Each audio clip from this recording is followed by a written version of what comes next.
Noong 5:47 ng Pebrero 11, 1945, isang 23 taong gulang na lalaki ang nakahiga ng mukha sa ibaba sa itim na bulkanikal na buhangin, 40 talampakan mula sa isang hanay ng mga kahoy na tulos. Ang bilang na 473 ay nakipinta sa kanyang helmet.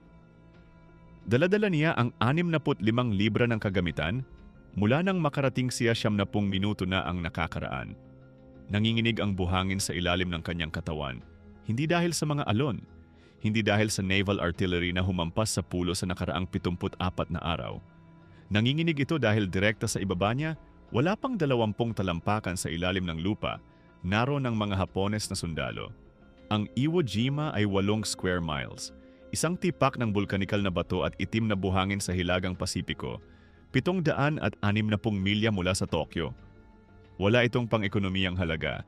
Walang likas na yaman, walang sibilyang populasyon. Tanyang mayroon ito ay 2 operational na airstrip at isang ikatlo na nasa ilalim ng konstruksyon. Malapit na sa Hapon para maging base ng mga fighter escort para sa mga B-29 raid sa mainland ng Hapon. Kailangan ng Pacific Command ang pulo na yon. Alam ito ng mga Hapones.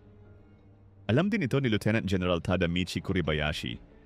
Inako ni Kuribayashi ang utos sa garison ng Iwo Jima noong Hunyo 1944. Siya ay 53 taong gulang. Naglingkod siya bilang military attaché sa Washington noong 1930s.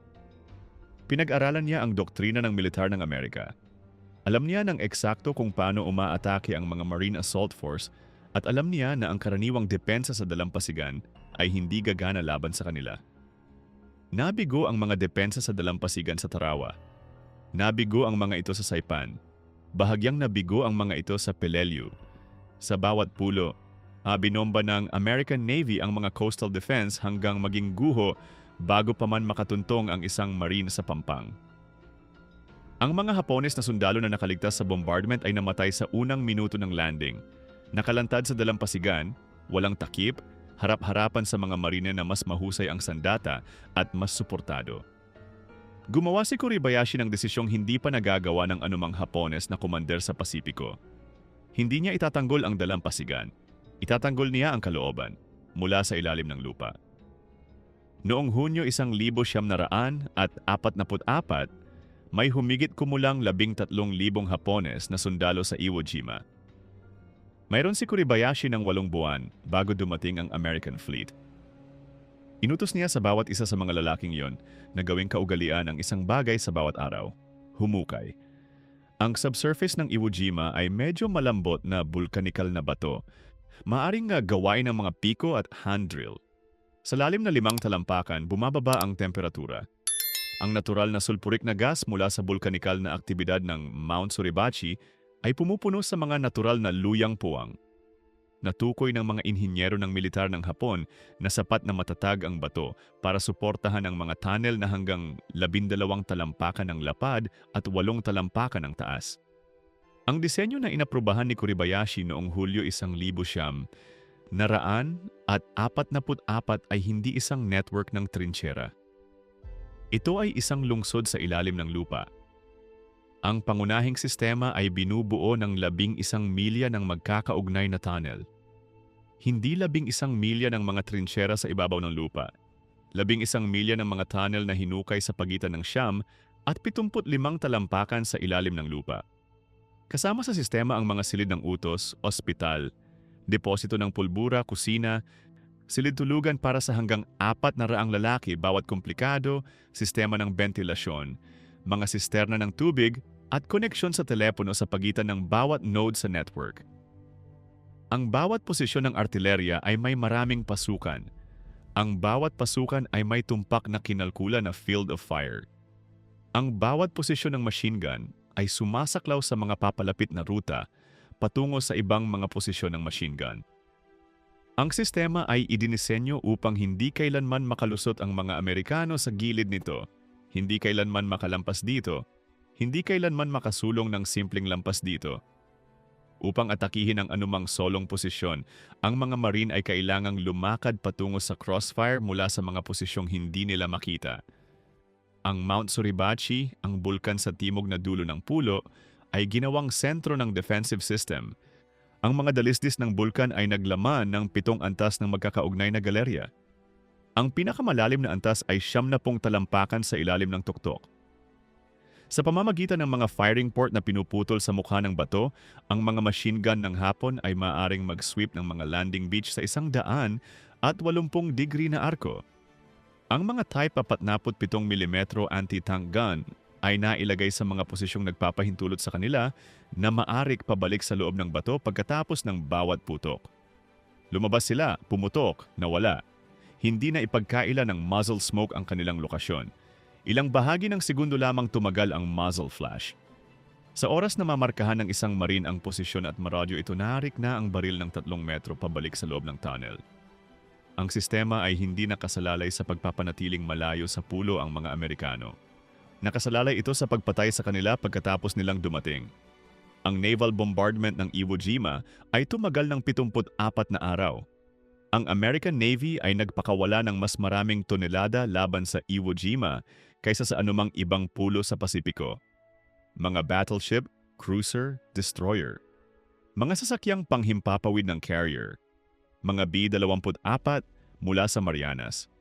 Ang commander ng Amphibious Force, Admiral Richmond Kelly Turner, ay humiling ng 10 araw na tuloy-tuloy na pre-landing bombardment.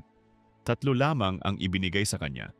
Sa loob ng 3 araw na iyon, ang Naval Aviation at Surface Artillery ay nagpakawala ng humigit kumulang 22,016 na pulgada shell, 14,800 pulgada shell, at nagtapo ng 6,800 tonelada ng mga aerial bomb. Ang average ay isang epekto bawat 80 square yard ng pulo. Ang ibabaw ng Iwo Jima ay nasira. Wala nang mga puno, wala nang mga gusali. Ang surface topography ay literal na natanggal at muling naipamahagi. Ang mga tunnel ay hindi nasira. 30 talampakan sa ilalim ng lupa, na may 30 talampakan ng vulkanikal na bato sa itaas ng kanilang mga ulo. Ang 21,000 Hapones na sundalo sa ilalim ng utos ni Kuribayashi ay naghintay. Kumain sila ng mga rasyon. Sinuri nila ang kanilang mga sandata. Natulog sila. Naghintay sila. Noong alas 8:50 ng Pebrero 11, 1945, ang unang alon ng mga Amtrak ay umabot sa dalampasigan. 30,000 Marine ang naghihintay sa mga barko sa labas ng baybayin. Ang mga landing beach ay itinakda mula hilaga hanggang timog bilang green, red 1, red 2, yellow 1, yellow 2, blue 1, at blue 2. 3 Marine Division, ang 3, 4 at 5, ay itinalaga sa iba't ibang sektor. Ang unang 15 minuto sa dalampasigan ay medyo tahimik, na nagpatuloy ang Naval Artillery sa ritmo ng pagpupuksa. Dahan-dahang sumusulong ang mga Marine sa itim na buhangin na may konsistensya ng basang graba. Para sa bawat hakbang pasulong, lumubog ang mga bota ng 4 na pulgada. Ang pasulong na paggalaw ay pisikal na nakapagpapaod sa ilalim ng normal na kondisyon, sa 65 libra ng kagamitan, sa ilalim ng panapanahong apoy, halos imposible. At pagkatapos ay napuno ang dalampasigan, ang bulkanikal na buhangin ay hindi madaanan ng mga sasakyan. Ang mga Amtrak na naghatid ng unang alon ng mga Marine ay hindi makaalis. Dumating ang mga Amtrak ng 2 alon at hindi rin makaalis. Dumating ang 3 alon sa ibabaw ng 2. Sa loob ng 45 minuto, 20,000 Marine ang nakapila sa dalampasigan na pinigsaan sa isang espasyong 70 metro ang lalim at 3,500 metro ang haba. Inaasahan ng eksakto ni Kuribayashi ang ganito. Noong alas 9:44, nag-activate ang depensa ng Hapon. Ang inilarawan ng mga survivor bilang impyerno ay nagsimula sa 300 at 20 mm mortar. Hindi 81 mm, hindi 105 mm. 320 mm mortar, orihinal na idinisenyo upang sirain ang mga konkretong bunker. Ang mga proyektil ay 46 na pulgada ang haba at tumitimbang ng 675 libra. Nang tumama ang mga ito sa buhangin, ang crater ay 30 talampakan ng lapad at 10 talampakan ng lalim. Nang tumama ang mga ito sa mga grupo ng marine na nakapunit sa dalampasigan, ang mga resulta ay sistematikong nakamamatay. Sabay-sabay nagbukas ng apoy ang mga Type 72 machine gun sa mga dalisdis ng Suribachi. Hindi mula sa isang posisyon, mula sa 52 natukoy na posisyon pagkatapos, kasama ang dami na hindi pa natutuklasan. Ang firing angle mula sa mga dalisdis ng bulkan ay nagpahintulot sa mga burst na mag-sweep ng dalampasigan mula sa isang panig patungong kabilang. Walang takip ang mga marine sa buhangin. Masyadong malambot ang buhangin para magtayo ng mga posisyon dito. Ang mga katawan ng mga nahulog na kasamahan ay naging unang available na defensive cover. Sa unang 3 oras, ang ikalimang Marine Division ay nagdusa ng 2,400 casualty. Ang estadistikang iyon ay hindi naghahatid ng kahulugan nito para sa isang 19 na taong gulang na Marine na nakahiga sa itim na buhangin, hindi makasulong, hindi makaatras, nakikinig sa pagsisigaw ng mga sugatan na lalaki sa tabi niya, hindi matukoy kung saan nanggagaling ang apoy. Ang Marine Tactical Doctrine para sa 1,900 at 45 ay maayos para sa karaniwang labanan. Tukuyin ang mga posisyon ng kaaway. Pigilan ang mga ito gamit ang apoy. Maneuver sa gilid. Sirain ang mga ito gamit ang mga pampasabog o flamethrower. Ipagpatuloy ang pagsalong. Ang problema sa Iwo Jima ay ang unang hakbang. Pagtukoy sa mga posisyon ng kaaway. Ang isang Type 72 machine gun sa loob ng isang tunnel ng Hapon ay nagpupuksa sa pamamagitan ng isang firing port na pinuputol na 18 pulgada ang lapad at 6 na pulgada ang taas sa solidong bato. Limitado ang anggulo ng apoy, ngunit halos imposible ang anggulo ng obserbasyon mula sa labas. Naghahanap ng muzzle flash ang mga marine. Walang nakikitang muzzle flash sa malayo. Naghanap sila ng usok. Walang kapansin-pansing usok. Naghanap sila ng silweta. Walang silweta. Invisible ang machine gun, hindi ang apoy. Ang Sergeant Harold Agerholm ng ika-4 ng Marine Division ay lumunsad sa Yellow Beach 2 ng umaga na yon. Inilarawan niya ang karanasan bilang pagtamaan ng pulo mismo. Hindi mo sila makita.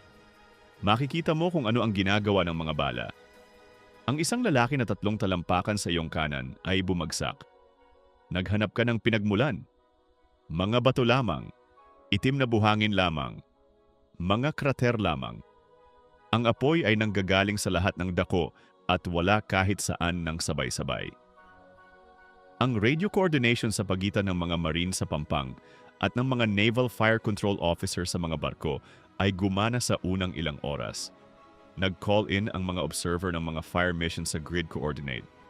Nagpakawala ang mga baril ng battleship. Tumama ang mga 16 na pulgada shell. Lumitaw ang mga krater na 20 talampakan sa ibabaw. At nagpatuloy ang apoy mula sa mga tunnel ng walang pag-aantala dahil ang shell ay tumama sa ibabaw at ang tunnel ay 30 talampakan na mas mababa.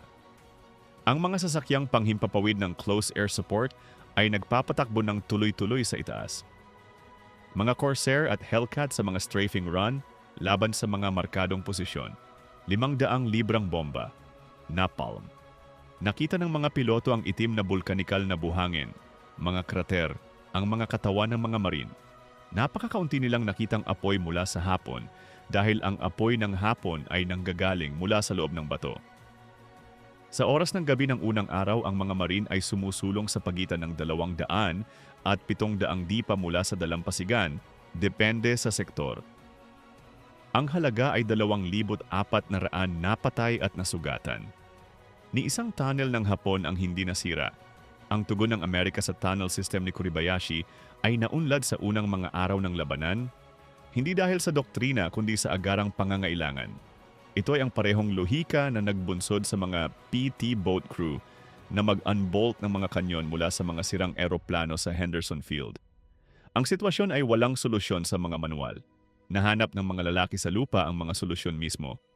Ang unang solusyon ay ang pinakadirekta at pinakamapanganib. Ang isang marine na may satchel charge ay lumapit sa pasukan ng tunnel. Ibinaba ang charge sa loob at umalis bago ang detonasyon. Ang teorya ay maayos. Ang katotohanan ay kailangan ng maran na takupin ang huling 20 dipa patungong pasukan ng tunnel sa ilalim ng direktang apoy mula sa ibang mga posisyong espesipikong idinisenyo upang protektahan ang pasukang iyon. Upang maabot ang isang pasukan ng tunnel, kailangan mong pigilan ang mga posisyong nagtatanggol dito. Upang mapigilan ang mga posisyong iyon, kailangan mo ng ibang mga posisyon na sumasaklaw sa iyo. Para masaklaw ka ng mga posisyong iyon, kailangan ng sariling takip ng mga ito sa turn. Ito ay isang tactical coordination problem na pinarami sa bawat bagong elemento ng defensive system ng Hapon. Ang mga bunker destruction team na pinaunlad ng mga Marines sa mga nakaraang labanan ay binubuo ng 4 o 5 lalaki. Isang bazooka para sa paunang direktang apoy, 2 rifleman para sa flank suppression, isang demolitions man, isang ikalima bilang rear security. Sa Iwo Jima, ang parehong mga team ay nagpapatakbo, ngunit may karagdagang problema. Ang mga firing port ng tunnel ng Hapon ay 18 pulgada ang lapad. Ang isang granada ay hindi makapasok sa isang 18 pulgadang bukas malibang itapon mo ito ng direkta sa linya ng port. Ang isang bazooka round na hindi direktang pumasok sa port ay pumutok laban sa solidong bato at walang kapaki-pakinabang na epekto. Ang demolitions ay nangangailangan ng paglalagay ng charge sa loob ng tunnel o direkta laban sa pasukan. Ang MCOY-2 flamethrower na ginamit ng mga Marines sa buong Pasipiko mula noong 1900 naraan at 43 ay may epektibong hanay na 20 hanggang 40 talampakan. Nagpro-project ito ng pressurized burning napalm gel. Laban sa mga posisyon ng kahoy o lupa, ito ay mapangwasak. Laban sa mga posisyon ng vulkanikal na bato na may 18 pulgadang firing port, ito ay bahagyang epektibo. Ang napalm ay maaring pumasok sa pamamagitan ng port kung tama ang anggulo. Ang napalm ay maaring sunugin ang mga agarang naninirahan ng posisyong iyon. Ngunit hindi umabot ang napalm sa mga seksyon ng tunnel na higit sa 30 talampakan mula sa pasukan. Ay ang M2-2 flamethrower ay tumitimbang ng 70 libra kapag puno. Ang operator ay pangunahing target ng bawat Hapones na sniper sa pulo. Ang mga operator ng flamethrower sa Iwo Jima ay may makabuluhang mas maikling combat life expectancy kaysa sa mga rifleman. Patuloy na kailangan ng mga kapalit na operator. Nagboluntaryo ang mga lalaki kahit paano dahil gumagana ang sandata at ang mga alternatibo ay hindi gaanong gumagana. Ang pangunahing tactical challenge ay hindi kakulangan ng sandata o tapang. Ito ay geometry. Ang tunnel system ng Iwo Jima ay espesipikong na-engineer upang talunin ang mga sandata at taktika na dala ng mga Marine sa pulo. Pinag-aralan ni Kuribayashi ang American Assault Doctrine at nagtayo ng isang depensa na pinawalan ng bisa ang mga pangunahing pagpapalagay nito. Ipinapalagay ng American Assault Doctrine na sapat na firepower na ibinibigay sa isang posisyon ay kalaunan ay sisirin o pipilitin itong iwan. Sa Tarawa, sa Saipan, sa Peleliu, ang pagpapalagay na iyon ay naging sapat kahit na mahal ang bayad. Ang isang posisyon ay maaring sumipsip ng isang tiyak na dami ng apoy bago maging imposible. Sa Iwo Jima, ang mga posisyon ay 30 hanggang 75 talampakan sa ilalim ng lupa. Hindi sila maaaring gawing hindi maipagtanggol mula sa ibabaw. Kailangan pumasok ng loob ng mga Marine. Ang pagpasok sa loob ng isang tunnel ng Hapon noong Pebrero 1900 at 45 ay nangangahulugang isa sa dalawang bagay. Alinmay nagpadala ka ng demolition sa loob bago makaresponse ang sinumang Hapones na tagapagtanggol sa iyong paglapit. O linisin mo ang tunnel sa malapit na labanan, yung lumalaban sa mga pasadyang idinisenyo upang patayin ka sa bawat liko. Ang mga pasukan ng tunnel ay hindi simpleng bukas. Ang mga inhinyero ni Kuribayashi ay nagdisenyo ng mga ito na may right angle na liko sa loob ng unang 10 talampakan. Ang anumang granada na itinapon sa pasukan ay pupuputok laban sa unang liko at magpapadala ng shrapnel pabalik patungo sa tagatapon. Ang anumang burst ng flamethrower sa pasukan ay aalingaw-ngaw sa paligid ng liko at lilinisin lamang ang entry passage. Upang mailagay ang isang charge ng lampas sa unang liko, kailangan mong pumasok sa tunnel. Ang Private First Class Jacqueline Lucas ng unang batalyon, ika-26 na Marines ay naging 17 taong gulang noong Pebrero 14, 1945, 5 araw bago ang landing. Nag-enlist siya sa edad na 14 sa pamamagitan ng pagpalsipika ng pirma ng kanyang ina. Lumunsad siya sa Iwo Jima bilang isang hindi autorisadong stowaway na sumakay sa transport ship ng walang utos. Noong Pebrero 20, ikalawang araw ng labanan, si Lucas ay sumusulong kasama ang isang fire team malapit sa paanan ng Suribachi ng 2 granada ng Hapon nang mahulog sa grupo. Inihagis ni Lucas ang kanyang sarili sa dalawang granada at hinila ang mga ito sa ilalim ng kanyang katawan. Pumutok ang isa. Ang isa ay dud. Naligtas siya, halos hindi. Nakatanggap siya ng Medal of Honor. Siya ay 17 taong gulang. Ang tunnel system ay lumikha ng mga tactical na sitwasyon na walang malinis na solusyon. Ang mga granada ay maaaring itapon sa mga pasukan, ngunit ang mga liko ay nagre-redirect ng blast. Ang mga demolitions charge ay maaaring ilagay sa mga pasukan, ngunit ang mga dingding ng bato ay sumisipsip at nag-channel ng pagsabog sa hindi inaasahang paraan. Ang mga flamethrower ay maaaring i-project sa mga pasukan, ngunit ang oxygen sa loob ng mga tunnel ay mabilis na naubos at ang apoy ay napatay ng bago ito malayo. Ang mga inhinyero na nakakabit sa bawat Marine Regiment ay nagsimulang mag-eksperimento sa kung ano talaga ang pumapatay sa mga Hapones na sundalo sa loob ng mga bato tunnel. Nidokumento nila kung ano ang gumagana, kung ano ang bahagyang gumagana, at kung ano ang hindi gumagana, at ibinabahagi nila ang impormasyong iyon sa iba't ibang unit.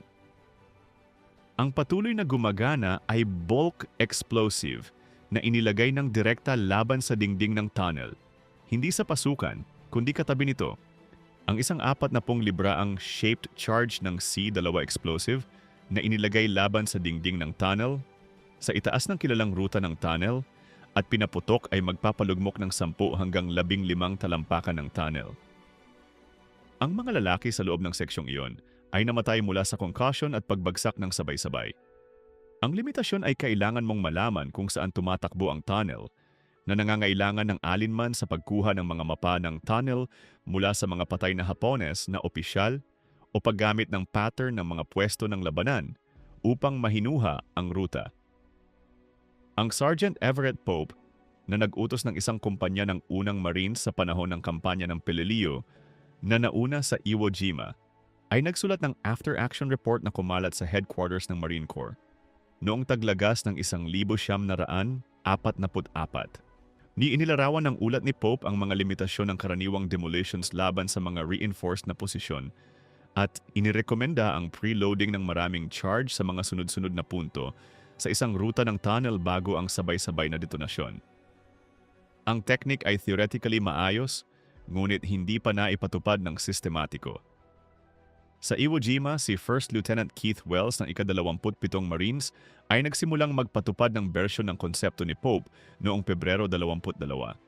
Natukoy ni Wells ang isang tunnel complex sa hilagang dulo ng unang airfield, batay sa mga firing pattern ng 3 hiwalay na posisyon ng machine gun, na tila nagbabahagi ng isang karaniwang support structure. Hindi maaaring atakihin ang 3 posisyon ng sabay-sabay mula sa ibabaw dahil sinasaklaw ng mga ito ang bawat isa sa mga papalapit na ruta. Ngunit kung magkakaugnay ang mga ito sa ilalim ng lupa, ang pagbagsak sa connecting tunnel ay magsisara sa 3 ng sabay-sabay. Ginugol ng demolitions team ni Wells ang 4 na oras noong Pebrero 22 sa paglalagay ng 100 at 20 libra ng C-2 explosive sa 3 punto na kinalkulan nilang nasa itaas ng connecting tunnel route. Ang mga posisyon ay 40 talampakan ang pagitan. Ang bawat charge ay itinakda na may 70 segundong fuse. Inilagay ng team ang lahat ng 3 charge ng sunod-sunod, pagkatapos ay umatras ng 200 dipa. Ang lahat ng 3 charge ay pumutok sa loob ng 8 segundo ng isa't isa.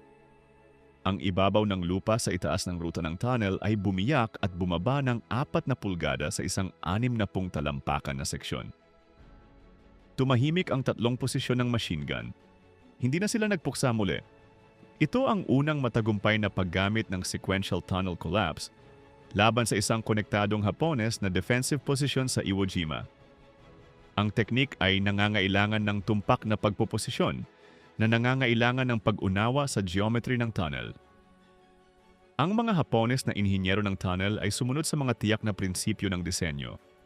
Ang mga tunnel ay tumatakbo ng kahanay sa mga ridgeline upang maiwasan ang pagbagsak ng ibabaw mula sa natural na erosyon. Ang mga connecting cross tunnel ay tumatakbo ng patayo sa mga pangunahing galerya sa mga agwat ng 30 hanggang 50 talampakan. Ang mga komplikadong silid ay hinukay sa mga interseksyon.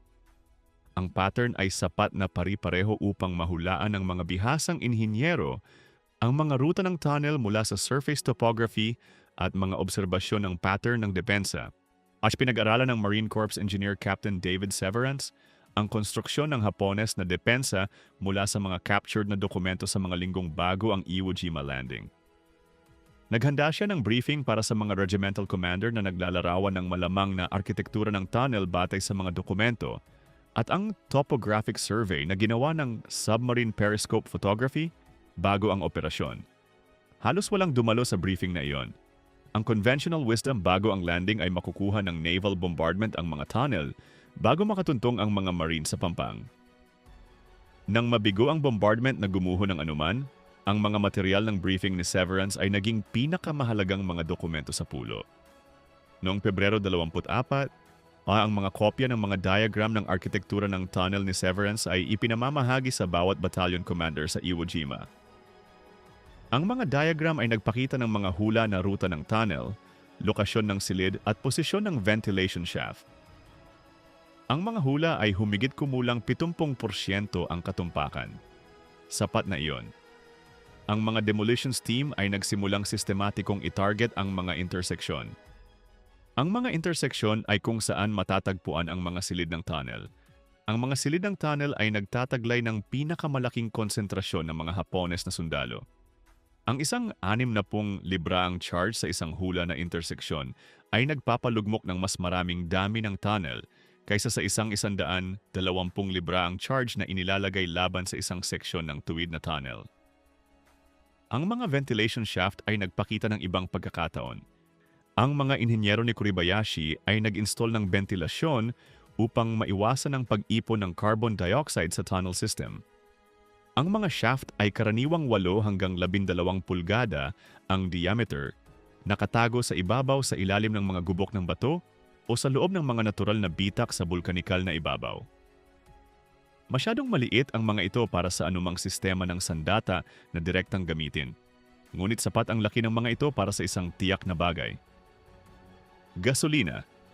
Ang teknik ay natuklasan ng aksidente ng isang Marine private noong Pebrero 21 na ang pangalan ay hindi lumalabas sa mga after-action report. Napansin ng private ang isang ventilation shaft emission, isang manipis na draft ng mainit na sulpurik na hangin, at ibinuhos ang nilalaman ng isang 5 galong fuel can sa bukas bago ito sunugan.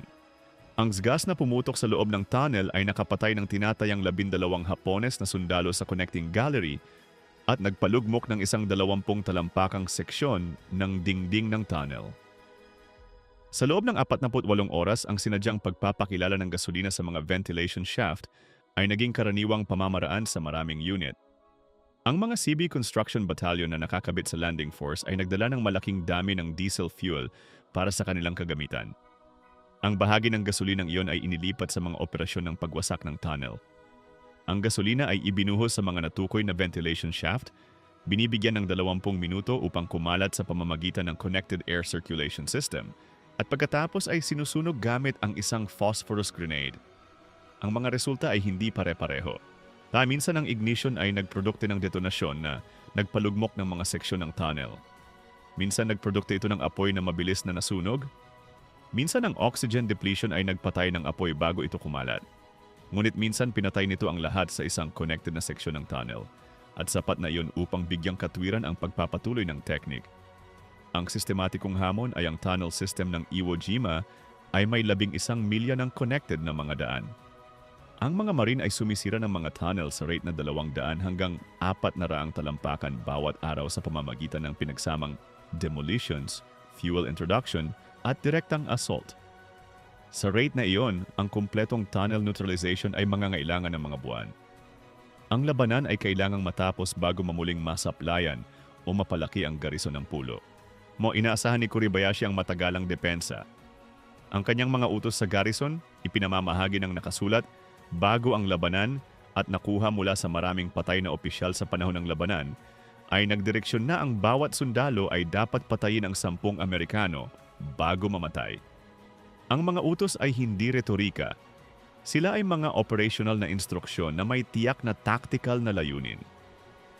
Kung ang bawat Hapones na sundalo sa Iwo Jima ay nagdulot ng 10 casualty bago mapatay, ang mga pagkalugi ng Amerika ay magiging catastrophically mataas.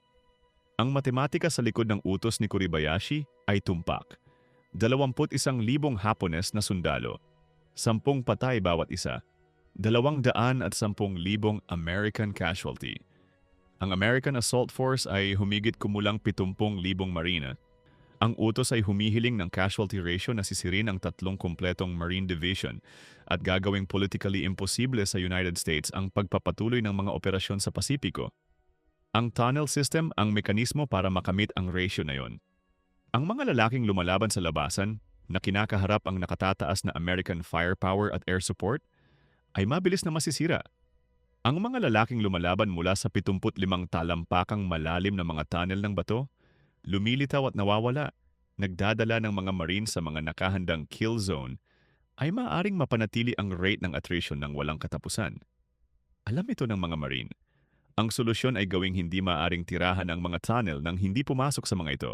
Noong Pebrero 23, 4 na araw pagkatapos ng labanan, isang Marine Patrol mula sa Easy Company, 2nd Battalion, ika-28 Marines ang umabot sa tuktok ng Mount Suribachi.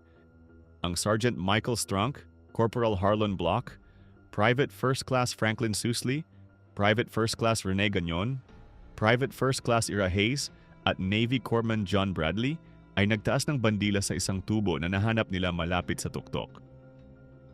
Ilang oras sa kalaunan, isang pangalawa, mas malaking bandila ang itinaas para sa kapakanan ng mga photographer na sumasaklaw sa operasyon. Kinuha ng Associated Press photographer na si Joe Rosenthal ang ikalawang pagtataas ng bandila na iyon. Ang larawan ay lumabas sa mga pahayagan sa buong Estados Unidos sa loob ng 18 oras. Ang Secretary of the Navy na si James Forrestal na nanonood ng pagtataas ng bandila mula sa isang barko sa labas ng baybayin, ay humarap sa Marine General Holland Smith at nagsabi na ang pagtataas ng bandilang iyon ay nangangahulugang isang Marine Corps para sa susunod na 500 taon. Sa Iwo Jima mismo, ang bandila ay nangangahulugang mas agarang bagay. Nakuha na ang Suribachi. Ang mga posisyon ng machine gun na mag-sweep ng mga landing beach sa loob ng 4 na araw ay hindi na nagpupuksa.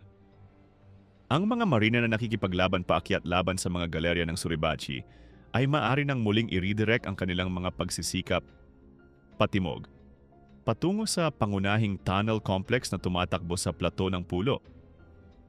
Ngunit ang Suribachi ay naging pinakamaliit na bahagi ng tunnel system.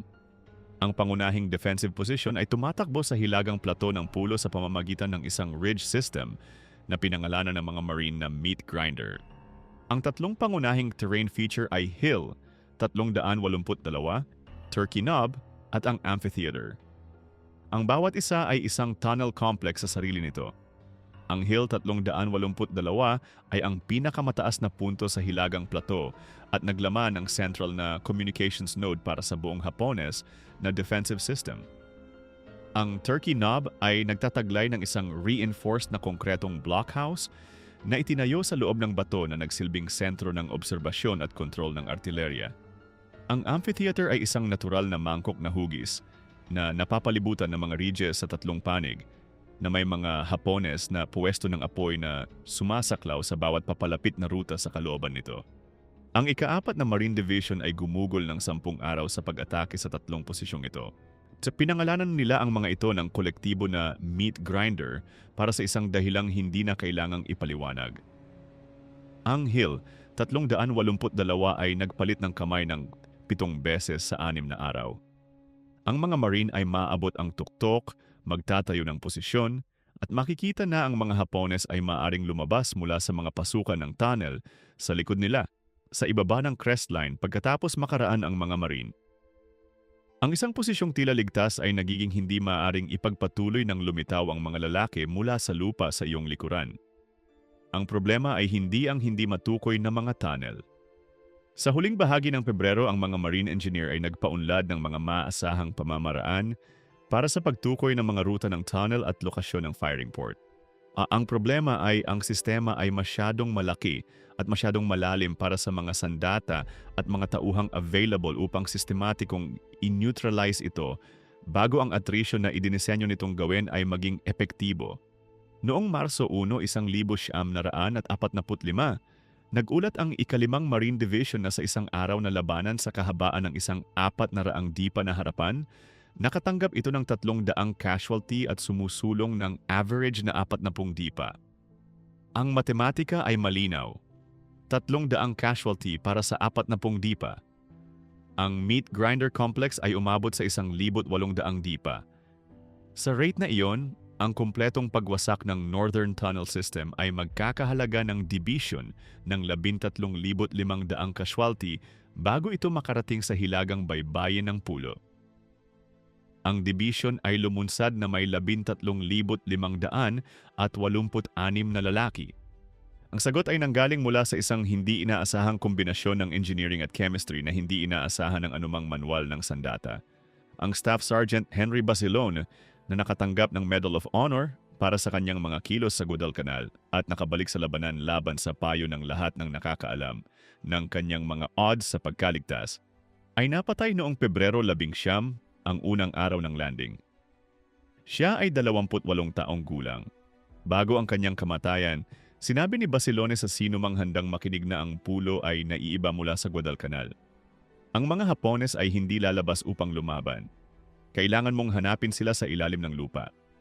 Tama siya, at ang kanyang obserbasyon ay nagpaturo patungo sa solusyon na patuloy na pinagtatrabahuhan ng mga inhinyero. Kung hindi mo masira ang mga tunnel mula sa itaas, at hindi mo ligtas na malinisin ang mga ito sa pamamagitan ng pagpasok sa mga ito, kung gayon kailangan mong gawing imposible ang paninirahan sa mga tunnel nang hindi kinakailangang sirain ang mga ito. Ang sagot ay chemical, ngunit hindi poison gas. Ipinagbawal ng Geneva Protocol ng 1,925 ang mga chemical weapon at pinirmahan ito ng Estados Unidos. Ang hindi ipinagbawal at ang nasa dami sa Iwo Jima ay industrial smoke at oxygen displacement. Ang mga phosphorus grenade ay nasusunog sa 5,000 degree Fahrenheit at mabilis na kumukuha ng oxygen. Ang isang karaniwang white phosphorus grenade na ipinakilala sa isang tunnel sa pamamagitan ng isang ventilation shaft ay kukuha ng available na oxygen sa isang connected na seksyon sa loob ng ilang minuto. Pipipilit sa mga Hapones na sundalo alinman sa ibang mga seksyon o sa ibabaw, o at magpapatuloy na masusunog hanggang maubusan ang gasolina. Ang phosphorus ay ginamit ng taktikal mula pa sa Guadalcanal, pangunahin bilang isang sandata na gumagawa ng usok at nagsusunog sa labanan sa ibabaw. Sa Iwo Jima, ang sistematikong pagpapakilala ng mga phosphorus grenade sa mga ventilation shaft, kasama ang sabay-sabay na demolition sa mga pasukan sa ibabaw upang maiwasan ang paglabas, ay lumikha ng bagong tactical na technique na nagsimulang idokumento ng mga marine engineer sa mga after-action report sa unang linggo ng Marso. Ang pagkakasunod-sunod ay tuwiran sa prinsipyo. Tinutukoy ng mga engineer team ang mga lokasyon ng ventilation shaft sa pamamagitan ng pagmamasid ng kilusan ng hangin sa ibabaw ng vulkanikal na ibabaw gamit ang mga basang daliri o mga piraso ng tela, ang parehong teknik na ginagamit ng mga petroleum engineer upang mahanap ang mga underground gas seep. Maraming shaft sa isang tunnel complex ang natutukoy ng sabay-sabay. Sa isang koordinadong oras, ang mga phosphorus grenade ay ibinabagsak sa lahat ng natukoy na shaft ng sabay-sabay. Ang malapit na sabay-sabay na oxygen depletion sa buong connected na sistema ay nagpipilit sa mga Hapones na sundalo patungo sa mga labasan. Ang mga marine rifleman na sumasaklaw sa mga labasan ay nakikipag-ugnayan sa kanila habang lumalabas sila. Ang teknik ay hindi makatao. Walang anumang bagay sa Iwo Jima ang makatao. Ngunit ito ay epektibo sa isang paraan na hindi naging ganoon ang surface bombardment, at ito ay nagbabawas ng mga casualty ng Marine kumpara sa direktang tunnel assault. Ang problema sa teknik ay sukat. Ang tunnel system ng Iwo Jima ay may tinatayang 1,000 ventilation shaft sa buong 11 milya ng mga daan. Ang mga engineer team ay maaring makakilala at makapaglingkod ng marahil 20 hanggang 30 shaft bawat araw bawat batalyon. Ang ikatlo, ika-4 at ika-5 Marine Division ay magkasamang nagtatalaga ng 9 na engineer battalion sa tunnel neutralization. Ang pinagsama-samang kapasidad ay humigit kumulang 200 at 70 ventilation shaft bawat araw. Ang kumpletong saklaw ng sistema ay mangangailangan ng 4 na araw ng perpektong pagpapatupad. Ang perpektong pagpapatupad ay hindi available. Ang mga ventilation shaft ay nakatago. Hindi lahat ng mga ito ay mahanap. Ang ilan sa mga shaft na nahanap ay peke, mga dummies na hinukay upang iligaw ng eksakto ang ganitong sistematikong paghahanap. At hindi naghihintay ng pasibo ang mga Hapones habang nagtatrabaho ang mga inhinyero. Naunawaan ng garison ni Kuribayashi kung ano ang kahulugan ng mga phosphorus operation. Ang mga Hapones na sundalo na naglalaan ng pulbura ay nagsimulang maging mas agresibo sa pakikipag-ugnayan upang maabala ang mga engineering team. Ang sniper activity ay dramatikong tumaas sa unang linggo ng Marso. Ang mga inhinyero na nagsasagawa ng ventilation shaft identification ay pangunahing target. Sa parehong paraan na ang mga PT boat flamethrower operator ay naging pangunahing target para sa mga Hapones sa Guadalcanal. Ang solusyon ng Marina ay ang parehong solusyon na palagi nitong ginagamit. Mas maraming lalaki na gumagawa ng mapanganib na trabaho, mga cover team na nagbibigay ng suppressive fire, o mga inhinyero na nagtatrabaho sa 3 lalaking team sa halip na 2. Isang lalaki ang tumutukoy sa shaft, isang lalaki ang humahawak ng granada, isang lalaki ang nagbibigay ng direktang seguridad.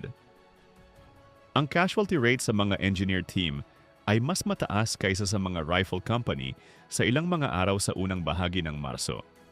At gayon pa man ang sistema ay binibigyan ng walang bisa. Seksyon sa seksyon, shaft sa shaft. Ang mga CB battalion ay nagdala ng isa pang kakayahan na hindi inaasahan ng infantry na kailanganin. Ang ika-31 at ika-62 Naval Construction Battalion ay dumating sa Iwo Jima na may kagamitan para sa pagtatayo ng mga airstrip. Nagdala sila ng mabibigat na kagamitan kabilang ang mga bulldozer, grader, at pneumatic rock drill na may kakayahang mag-bore ng 4 na pulgadang diameter na butas sa lalim na 40 talampakan. Ang mga drill ay inilaan para sa airstrip foundation work. Isang tao at ang mga after-action report ay hindi tiyak tungkol sa kung sino. Ang natanto na ang isang 4 na pulgadang drill hole na nabore ng patayo sa pamamagitan ng 40 talampakan ng vulkanikal na bato ay maaaring maabot ang pangunahing antas ng galerya ng tunnel system. Ang isang 4 na pulgadang butas ay sapat na malaki upang ibaba ang isang explosive charge sa isang wire. Sapat ang laki nito upang makapagpakilala ng gasolina. Sapat ang laki nito upang magpasok ng firing lead mula sa isang detonator. Ang mga CB ay nagsimulang mag-drill sa mga pinaghihinalaang ruta ng tunnel noong Marso 3. Ang mga drill rig ay nangangailangan ng patag na lupa at katatagan sa panahon ng operasyon na naglilimita sa kanilang employment sa mga lugar na hindi nasa ilalim ng aktibong apoy. Ngunit saan man makapagtatrabaho ang mga drill, maaari silang tumagos sa mga tunnel system na hindi maaabot ng mas mababaw na ventilation shaft work. Ang isang matagumpay na drill contact sa isang pangunahing galerya ay nagprodukte ng isang natatanging sensasyon na natutunan ng mga CB operator na makilala. Ang drill bit ay biglang bumagsak habang ito ay bumasag sa pamamagitan ng kisame ng tunnel. Nagbago ang rate ng penetration. Ang kilusan ng hangin ay minsan natatukoy sa ibabaw. Sa 3 okasyon sa unang bahagi ng Marso, ang drill bit ay bumasag sa mga aktibong seksyon ng tunnel at nagsimulang tanggapin ng apoy mula sa mga Hapones na sundalo sa ibaba, mga bala na pumapasok sa drill hole. Nang makumpirma ang contact, ang drill rod ay inalis at pinalitan ng isang seksyon ng bakal na tubo. Ibinaba ang 40 libra ng C2 explosive sa pamamagitan ng tubo sa isang wire. Ang detonasyon ay nagpalugmok ng 15 hanggang 25 talampakang seksyon ng pangunahing galerya, depende sa lalim at lokal na heolohiya. Maraming drill hole sa kahabaan ng isang hula na ruta ng tunnel na pinaputok sa pagkakasunod-sunod ay maaring magpalugmok ng 100 talampakan ng pangunahing galerya sa isang operasyon. Noong Marso 10, ang kombinasyon ng ventilation shaft phosphorus operation at CB drill demolitions ay nag-neutralize ng tinatayang 40% ng pangunahing tunnel system sa Hilagang Plateau. Hindi sapat iyon upang tapusin ang pagtutol ng Hapon, ngunit sapat ito upang pilitin ang pagbabago sa kung paano naorganisa ang pagtutol na iyon. Ang mga seksyon ng tunnel na nasira ay hindi na makapagsuporta sa naipamahaging depensa na idinisenyo ni Kuribayashi. Ang mga Hapones na sundalo na nakaligtas ay may mas kaunting mga opsyon sa daraanan, mas kaunting mga pwesto ng apoy, mas maikling mga ruta sa pag-urong. Ang tactical na kakayahang nagbibigay kaya na ibinigay ng tunnel system ay kumukupas. Ang mga lalaking nakakakilos sa pagitan ng 5 iba't ibang pwesto ng apoy sa pamamagitan ng mga ruta sa ilalim ng lupa ay makaka-access na lang ng dalawa. Ang mga Marine Rifle Company na sumusulong sa Hilagang Plateau sa ikalawa at ikatlong linggo ng Marso ay nagdudusa pa rin ng mga casualty rate na maituturing na catastrophic sa anumang naunang kampanya. Ngunit sumusulong sila. Ang tunnel system na idinisenyo upang pigilan sila, upang ipanatili silang nakatigil ng sapat na matagal upang sila ay sirain sa pamamagitan ng attrition, ay hindi na gumagana ng ayon sa disenyo. Noong Marso 14, 24 na araw pagkatapos ng labanan, ang Marine Corps Command ay nag-declare ng Iwo Jima na opisyal na na-secure, ibig sabihin, ang organisadong pagtutol ay nasira, kahit na ang mga individual na Hapones na sundalo at maliliit na grupo ay nagpatuloy na lumaban mula sa mga nakahiwalay na seksyon ng tunnel. Ang deklarasyon ay taktikal na tumpak sa kahulugang ang connected na defensive system ay hindi na umiiral bilang isang integrated na kabuuan. Ito ay operationally na hindi tumpak sa kahulugang 3,000 Hapones na sundalo ay buhay pa at armado sa mga seksyon ng tunnel sa buong pulo at magpapatuloy na lumaban sa loob ng mga linggo. Umuna ang huling organisadong pagtutol ng Hapon ay naeliminang noong Marso 26, 35 araw pagkatapos ng landing. Ang mga huling Hapones na sundalo sa pulo, isang maliit na grupo na nagtatago sa isang sealed na seksyon ng tunnel na may sapat na pagkain at tubig upang mabuhay ng ilang buwan, ay sumuko noong Enero 1900 at 49, halos 4 na taon matapos ang labanan. Wala silang narinig na maaasahang balita ng pagsuko ng Hapon noong Agosto 1945 at sinunod nila ang kanilang mga utos na lumaban hanggang mapalabas. Sa 21,000 Hapones na sundalo na nagtatanggol ng Iwo Jima, 216 ang nahuling buhay. Ang natitirang bahagi ay namatay sa tunnel system o sa ibabaw ng lupa sa panahon ng kanilang mga huling kontra-atake. Ang si Kuribayashi mismo ay namatay noong Marso 23. Ang kanyang katawan ay hindi positibong natukoy kahit na isang libingan ang nahanap malapit sa kanyang huling command post. Tinanggihan niya ang paglikas ng inialok ito sa kanya ng submarino sa huling bahagi ng Pebrero, piniling manatili kasama ang kanyang garison. Ang halaga ng Amerika ay 6,821 Marine at sailors ang napatay at 19,217 na sugatan. Ito ang tanging labanan sa giyera sa Pasipiko kung saan ang mga casualty ng Amerika ay lumampas sa mga casualty ng Hapon. Ang naval bombardment na dapat na nag-aalis ng pangangailangan para sa mga casualty na iyon ay sinira ang ibabaw ng pulo at hindi nagalaw ang mga tunnel. Ang Admiral Chester Nimitz, Commander-in-Chief ng Pacific Fleet, ay nagbuod ng labanan sa isang pariralang sinipi ng madalas na nawala na ang ilan sa kahulugan nito. Ang naobserba ni Nimitz ay sa Iwo Jima, ang hindi karaniwang tapang ay isang karaniwang birtud. Ang formal na wika ay nagtatakip ng inilalarawan niya. Inilarawan niya ang 36 na araw ng mga Marine na pumapasok sa mga vulkanikal na bato tunnel upang pumatay o mapatay, isang seksyon ng tunnel sa bawat pagkakataon, gamit ang mga sandata na improvised, hindi sapat at madalas na eksperimental, dahil iyon lamang ang gumana. Ang 3 Medal of Honor na ibinigay sa mga Marine sa araw ng pagtataas ng bandila ng nag-iisa noong Pebrero 23 ay nagbibigay ng ilang sukatan kung ano ang operasyonal na kahulugan ng pariralang iyon. Ang mga pamantayan ng Medal of Honor ay nangangailangan ng mga kilos ng conspicuous gallantry ng higit at higit pa sa tawag ng tungkulin. Sa Iwo Jima, 27 Medal of Honor ang ibinigay para sa mga kilos sa panahon ng labanan. Yun ang higit na Medal of Honor kaysa sa ibinigay sa mga puwersang Amerikano sa anumang ibang solong labanan sa kasaysayan ng bansa. Isa sa 5 tatanggap ang namatay habang ito ay kinikita. Ang mga tunnel neutralization technique na binuo sa Iwo Jima ay hindi lumabas sa anumang pre-battle planning document. Ventilation shaft targeting, sequential charge placement sa kahabaan ng mga hula na ruta ng tunnel, CB drill demolitions, pinagsama-samang phosphorus at blocking operation. Wala sa mga ito ang NASA Marine Corps Assault Doctrine na sinanay ng mga unit bago ang landing. Sila ay naimbento sa ilalim ng apoy, nasubukan sa lupa, na komunika sa pagitan ng mga unit ng mga opisyal, na nakilala na ang gumana sa sektor ng isang batalyon ay maaaring magligtas ng buhay sa susunod. Ang mga inhinyero na nagpaunlad ng mga tekniko na ito ay hindi kinikilala sa mga opisyal na kasaysayan.